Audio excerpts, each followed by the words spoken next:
पवित्र नवरात्रिर सप्तम दिन माता कालरात्रिंकर पूजा करा जाए। पौराणिक कथानुसारे जेतेबेले धरित्री रे पापर भार अधिक होइथिला सेतेबेले माता अवतार ग्रहण करिथिले। शुंभ, निशुंभ और रक्तबीज नामक तीनोटी राक्षस थिले। सेमाने अत्यंत अत्याचारी थिले। स्वर्ग और मर्त्य सेमाने अत्याचार करिबा आरंभ करि देथिले।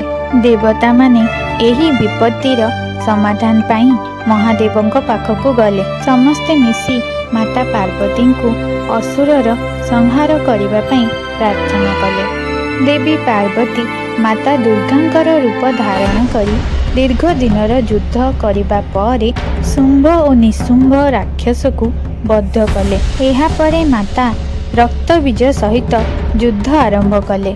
युद्ध समय रे माता देखिले जे रक्तबीजर रक्त जेकोसी स्थान रे पड़िले सेठारु एक रक्तबीजर जन्म हेउछि, कारण से वरदान प्राप्त। एपरी परिस्थिति रे रक्तबीजर अंत करिबा सहज नथिला। तेणु माता दुर्गा माता कालरात्रिंकर रूप धारण कले। माता कालरात्रि अति सहजरे रक्तबीजर अंत घटाइले, कारण माता कालरात्रि रक्तबीजर रक्त को कौनसी स्थान रे पड़िबाको देले नाही। माता कालरात्रि समस्त रक्तबीज को बद्ध करिबा परे तार रक्त को स्वयं पान करिनेले। एही परि भावरे धर्मर जय घटिला। माता कालरात्रि अत्याचारीर कोपरु निरीह मानंकु मुक्त कले। देवींकर शरीरर वर्ण कला होइथिबारु तांकर नाम हैला कालरात्रि। माता कालरात्रिंकर रूप असुर मानंक पई अत्यंत भयानक, किंतु तांकर प्रियर भक्त मानंक पई से ममतामयी माँ। मातांकर केश मुकुलित रही थाए। मातांकर चारोटी भुज रही।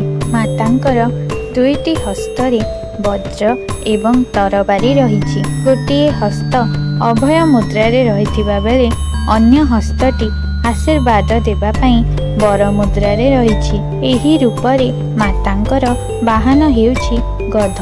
एहा सूचित करे जे कौनसी भी प्राणींकर महत्व कम नुहे। माता कालरात्रिंकर पूजा करिबा द्वारा भय दूर होइथाए। रिनी मिनी कुह माता कालरात्रिंकर जय। सांगमाने कहानीटी भल लगिथिले वीडियो को लाइक करंतु।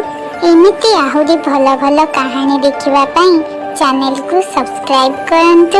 आउ हां, बेल आइकन को प्रेस करिबा को भूलंतु नाही।